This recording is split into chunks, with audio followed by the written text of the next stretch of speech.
Shalom, shalom, bien-aimés dans le Seigneur. J'aimerais juste partager cette pensée avec toi ce matin.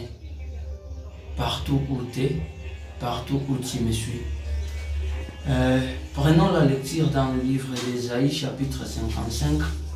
Le 6e verset nous dit ceci. Cherchez donc l'Éternel pendant qu'il se trouve.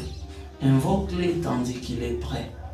Laisse-nous prendre aussi le livre des Romains, chapitre 6, son premier verset et le 15e verset nous dit ceci.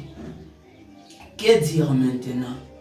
Persisterons-nous dans le péché pour que la grâce abonde? Le 15e verset nous dit ceci. Mais quoi? Allons-nous encore pécher sous prétexte que nous ne sommes pas sous le régime de la loi, mais sous celui de la grâce?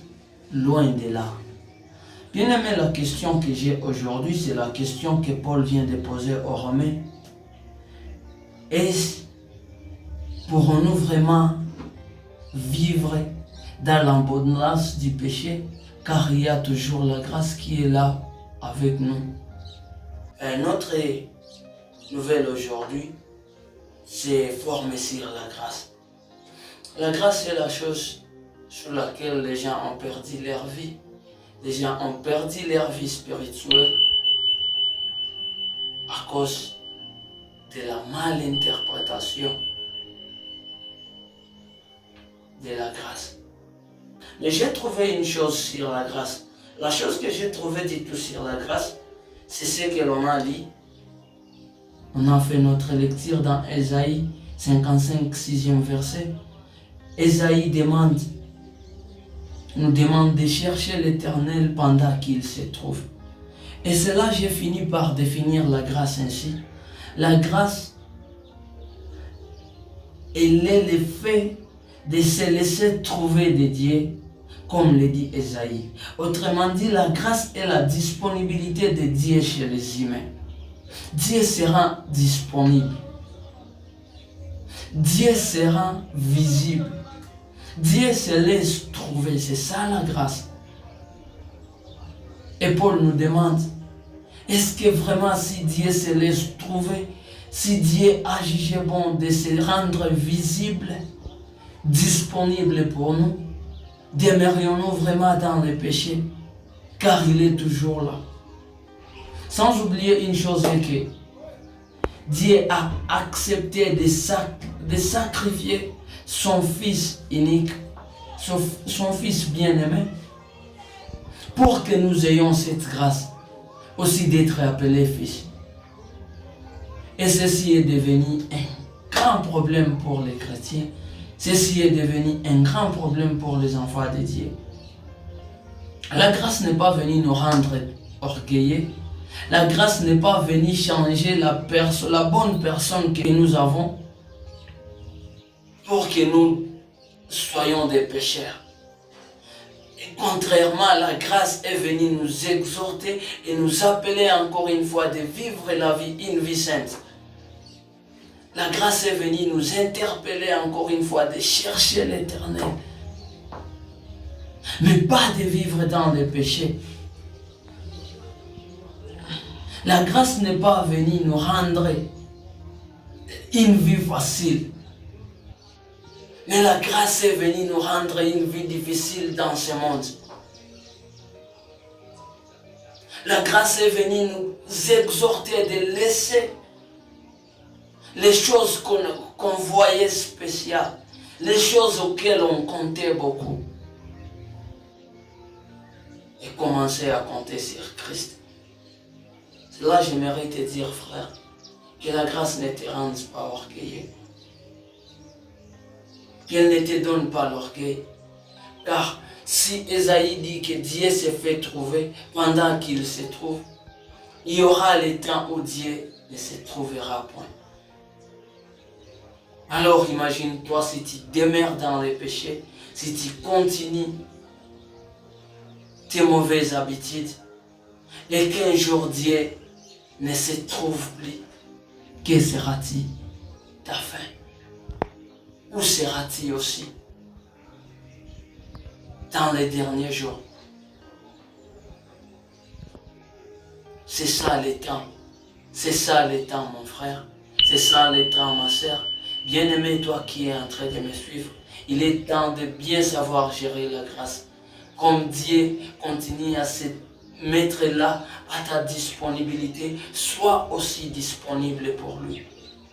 Comme Dieu continue à se manifester dans ta vie, manifeste-toi aussi comme il est fait. La grâce, j'ai trouvé une chose intéressante chez la grâce. Avoir une certaine qualité de présence avec ceux qu'on aime, que ce soit dans les douleurs, que ce soit dans la joie, sois toujours là comme Christ l'a toujours été pour toi. Avoir une grâce ne suffit pas, mais savoir aussi gérer la grâce, savoir agir moyennant cette grâce aussi, compte sur ta vie. Et Paul dit à Timothée, dans 2 Timothée, le chapitre 1, le 9e verset, Paul dit ceci: c'est lui qui nous a sauvés et nous a appelés à mener une vie sainte. Et s'il a fait, ce n'est pas à cause de ce que nous avons fait, mais bien parce qu'il en avait librement décidé ainsi, à cause de sa grâce. Laisse-moi te dire ceci, bien-aimé. Le Dieu qui nous a donné la grâce, le Dieu qui s'est laissé disponible, le Dieu qui s'est laissé trouver par nous, il ne s'est pas laissé trouver par nous au hasard. Il s'est laissé trouver par nous pour nous amener à vivre une vie de sainteté. Pas une vie dans le péché. Et il ne l'a pas fait à cause de ce que nous avons fait. Car moi et toi, nous n'avions rien fait. Nous n'avons rien fait vraiment pour recevoir cette grâce. Pour que Dieu se rende disponible. Pour que Dieu se laisse trouver par nous. Mais s'il a fait ainsi, dit Paul, c'est parce qu'il a librement décidé ainsi. Et si Dieu décide de laisser sa grâce sur ta vie, ne pensez pas que tu es plus spécial. Ne pensez pas que tu as tout gagné. Ne pensez pas que c'est ta beauté ou ta richesse qui a fait que Dieu se laisse trouver. Mais s'il s'est laissé trouver, c'est parce qu'il a encore besoin de toi. C'est parce qu'il veut te mener dans une vie de sainteté. C'est parce qu'il veut te mener, il veut que tu puisses changer ta manière de vie. Laisse-moi exagérer et te dire ceci. Des fois, la grâce n'est pas là seulement pour que nous restions ce que nous sommes. La grâce est là pour que nous puissions aussi changer notre manière de vie. Alors, bien-aimé, j'aimerais juste t'encourager à bien gérer la grâce, les temps qui nous restent. On ne sait pas c'est combien, on ne sait pas c'est combien de jours nous allons encore vivre. Si ce sont des années, on ne sait pas c'est combien.